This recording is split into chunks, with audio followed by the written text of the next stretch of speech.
Sebagai tradisi asli warga Jakarta, budaya Betawi kian tergerus pesatnya kemajuan Jakarta. Nilai budaya dan tradisi kian terkikis. Melenyapnya identitas masyarakat tradisional Condet yang kental dengan predikat sebagai cagar buah-buahan dan budaya Betawi. Saya berharapnya sama pemerintah juga dia makin diperhatiin lagi, makin dikasih kesempatan lagi buat anak-anak kayak saya yang mungkin punya talenta tapi mau nunjukinnya bagaimana kayak dikasih panggung. Jakarta, kota yang tak pernah berhenti bergerak, pembangunan menjulang tinggi, kendaraan lalu lalang tak kenal waktu.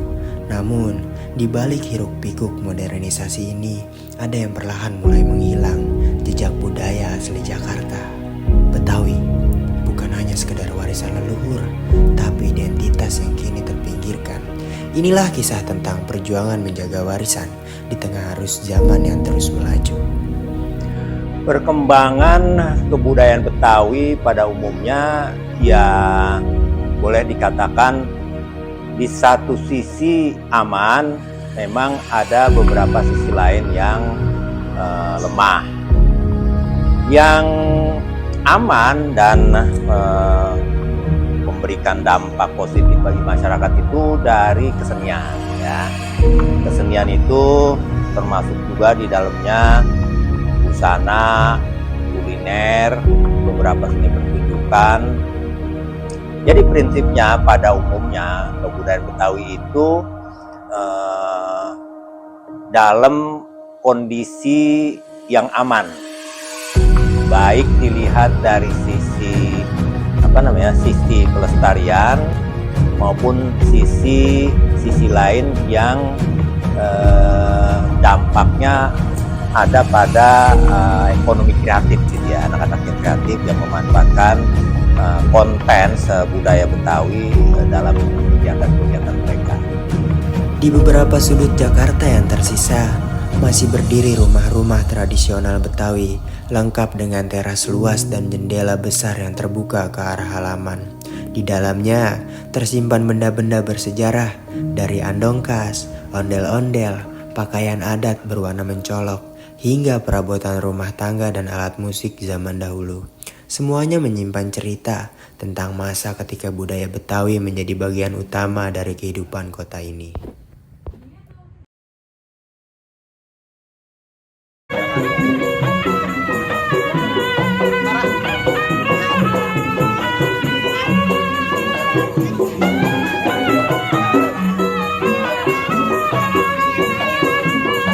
Ondel-ondel dulunya tampil megah dalam hajatan dan perayaan adat. Kini, ia justru menjadi ikon yang tersisih, digunakan sebagai media pengamen di jalan-jalan ibu kota. Simbol kebanggaan budaya berubah menjadi alat bertahan hidup. Nilai-nilai sakralnya perlahan memudar, tergantikan oleh kebutuhan ekonomi dan ketidakpedulian kota. Ondel-ondel itu dan hampir seluruh jenis kesenian tradisional dari masa lalu itu memiliki kemampuan sendiri untuk mempertahankan identitasnya dan kegiatannya. Salah satunya dengan cara ngamen, ya. Dalam buku yang ditulis oleh sejarawan Universitas Indonesia, berjudul buku itu Para Pembesar Mengatur Kota Batavia, itu penulisnya adalah Mona Lohanda. Dia menulis berdasarkan keputusan pemerintah kota mengizinkan menyediakan ruang bagi kesenian apapun yang mau ngamen, termasuk si ondel-ondel, dengan syarat mereka harus memenuhi ketentuan-ketentuan. Karena saat itu memang semua kesenian itu ngamen, bukan hanya kesenian yang jumlahnya kecil seperti ondel-ondel, bahkan kesenian topeng, kesenian wayang kulit, kesenian lenong itu ngamen. Mereka sengaja bikin panggung-panggung di tempat-tempat yang ramai, yang diliwati oleh banyak orang, di samping pasar, di samping di dekat stasiun zaman dulu itu ya, dan di kegiatan-kegiatan pemerintahan lainnya seperti di Pasar Gambir tahun 1920-an gitu ya. Nah, itu mereka diizinkan ngamen dengan syarat harus sesuai dengan pakem. Jadi pakemnya adalah mereka harus bersama-sama. Musik hidup, pakaiannya seragam, sepasang, kemudian di tempat-tempat yang sudah ditentukan, harus memelihara ketertiban dan ketertiban ya. Kalau zaman sekarang kan dibuntu ketertiban umum, kalau zaman dulu namanya disebutnya rules and order. Jadi rules and order. Jadi kalau mereka melanggar aturan itu, mereka ditangkap. Dan untuk mereka bisa aktif kembali, mereka harus menebus alat-alat yang disita dan mereka harus membayar denda. Nah, jadi mereka ngikutin aturan itu. Hari apa? Hari Jumat nggak boleh. Jam 5 udah harus berhenti dari segala macam kegiatan.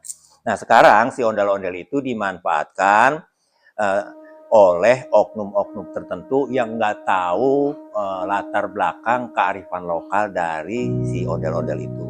Mereka melihat ada peluang bahwa itu bisa dijadikan alat mencari fulus, mencari duit, sehingga mereka tanpa pengetahuan apa-apa mereka bopong satu ondel-ondel, dorong itu musik hidup, musik rekamannya, kemudian dia keliling kemana-mana, nggak tahu waktu, nggak tahu apa.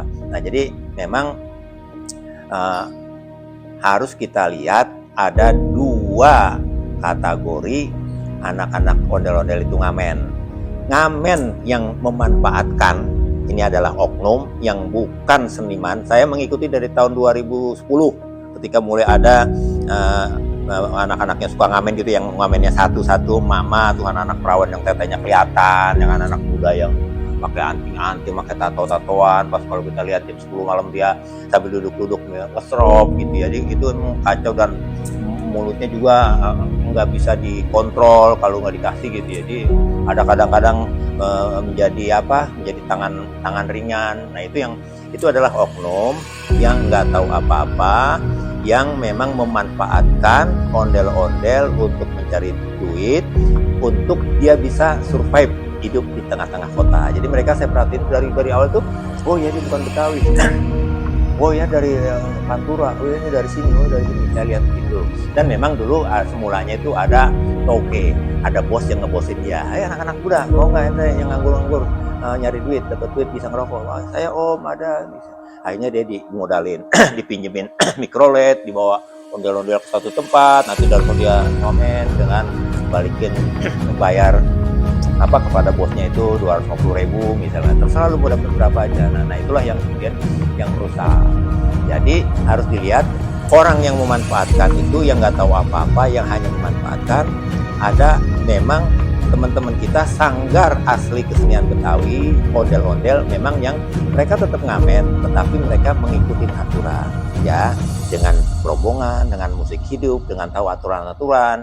Jadi yang harus diselesaikan sekarang adalah yang anak-anak yang memanfaatkan, yang nggak tahu apa-apa. Ini harus dikasih edukasi bagaimana hidup di tengah kota ini dengan kemampuan mereka sendiri, jangan menghinakan dirinya dan jangan menghinakan orang lain.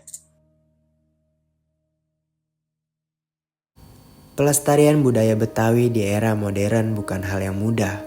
Modernisasi, minimnya perhatian, dan keterbatasan ruang menjadi tantangan nyata.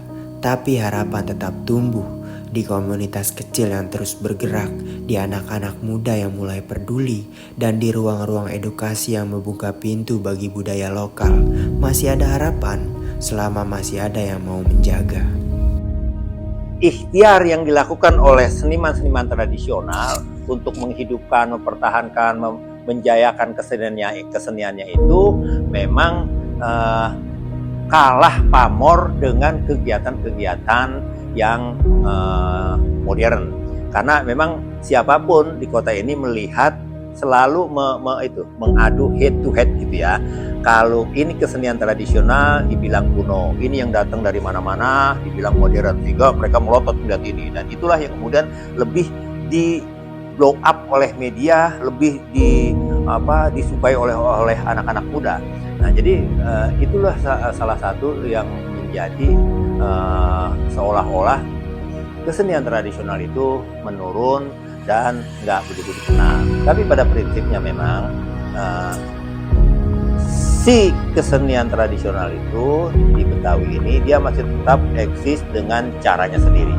Karena seperti saya bilang tadi, ini tetap mempunyai kemampuan sendiri untuk mempertahankan dirinya, untuk mempertahankan identitasnya.